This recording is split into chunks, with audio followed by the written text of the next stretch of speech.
Xonanda Shohijahon Jo'rayev oilasi haqidagi haqiqatlarni ommaga ochiqladi. Assalomu alaykum, hurmatli tomoshabin. Kanalimizga xush kelibsiz.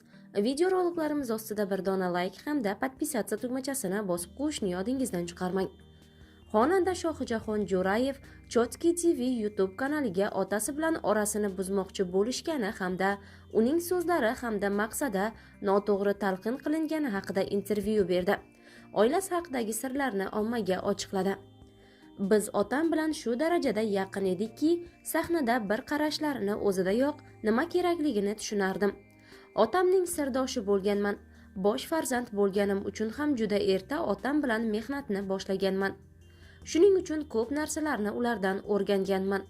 Ko'p holatlar, ko'p voqealar asli qanday bo'lgan va nima bo'ladi, nima bo'lishi kerak bularning hammasini aytgan menga otam.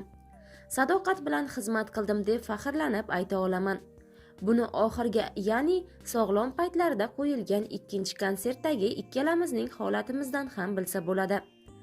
Zapretdan chiqishlaridan keyin birinchi konsertni qo'ydik. Shu yerda men kutmagan voqea bo'ldi. Konsert mahali boshlovchi meni e'lon qilishi kerak edi. Otam kirib ketishlari kerak edi. Boshlovchilar chiqdi-yu, negadir otam o'zlari e'lon qilishni boshladilar. Mana endi do'stlarimning eng yaqini Shohijaxonimni chaqiraylik degandilar otam. Bu boshqacha umuman kutilmagan holat bo'ldi. Bunaqa kutilmagan holat ko'p bo'lgan. Odatda men sahnada hayajonlanmayman, lekin o'shanda butunlay hayajonlandim otamning yonida. Tabiiyki u yerda o'tirganlar ko'pchiligi bunga havas qildi, lekin hasad qiladiganlari ham bo'ladi baribir. Shuning uchun bu holat bu darajada bo'lmasin deb, hatto ota bolaning orasiga ig'vo soladiganlar bo'lgan.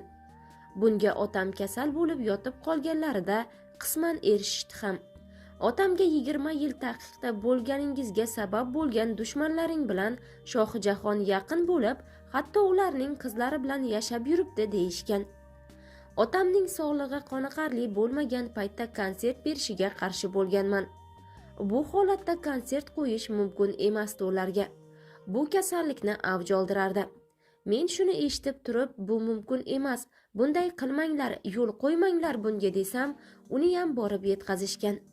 Seni o'g'ling xohlamayapti, sahnaga chiqishingni degan. U o'zi bo'lishini xohlayapti, seni xohlamayapti deyishgan. Biz xuddi ajralmas egizaklar edik. Otam mana shu uyda, ya'ni qo'shiq tayyorlasalar, yerni tagidan bo'lsa ham meni toptirib kelardilar. Shu darajada yaqin bo'lganmiz. Shu yaqinligimizni orani ochmoqchi bo'lishgan va hatto bunga qisman erishganday bo'lgani 1-2 oycha.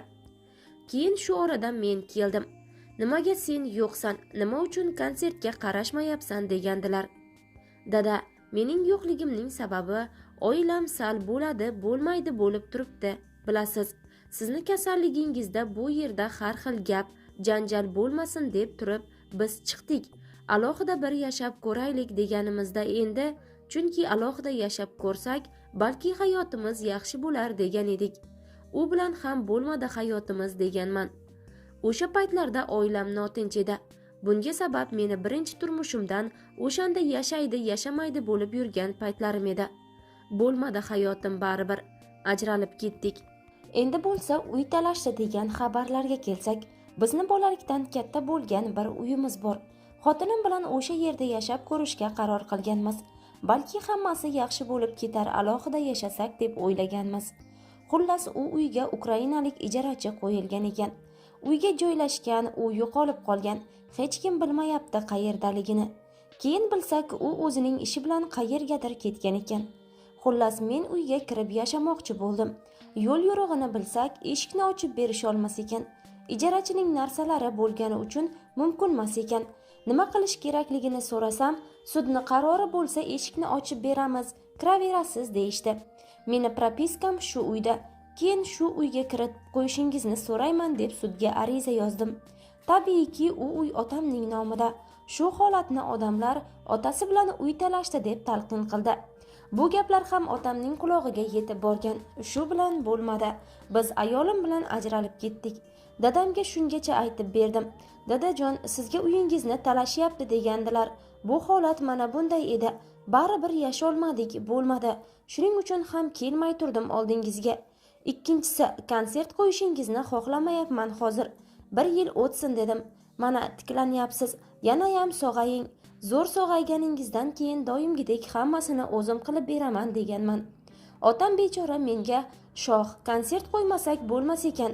Menga odamlar seni esdan chiqarib yuborishdi, seni unutishyapti deyishyapti dedi. Bu gapga ham kulging keladi, ham achinasan kishi. Dada, siz Sherali Jo'rayevsiz. Hech kim sizni esdan chiqara olmaydi. Siz bu xalqning qonidasiz. Unutilishingizning iloji yo'q dedim. Otam ishonmayaptilar. Sahnada odamlarning ichida yurgan odamga, san'atkorlarga bu narsani hazm qilish juda qiyin. Ha, bular zo'r foydalanishibdi dedim keyin o'zimga o'zim. So'ng aytdim dadamga, dada, to'g'ri tushuning, ertaga tarixda farzandlari otasini qiynab, sahnaga olib chiqishdi degan gapni biz ko'tara olmaymiz. Shunday desam ham ular baribir, bular aytayapti, mana odamlarni esidan chiqib ketayotgan ekanman dedi. Xullas otamga bu gapni singdirish qiyin ekan, singdira olmadik. Shundan so'ng otam konsert berdi. Ijtimoiy tarmoqlarda oilamiz bilan bog'liq turli xil mish-mishlar o'sha vaqtlarda ham avj olgan edi. Mashhurlarga har doim PR topiladi. Har doim ham odamlar mashhur insonlarning ortidan quvishga harakat qilishadi deydi Shohijahon Jo'rayev o'zining bergan intervyusida.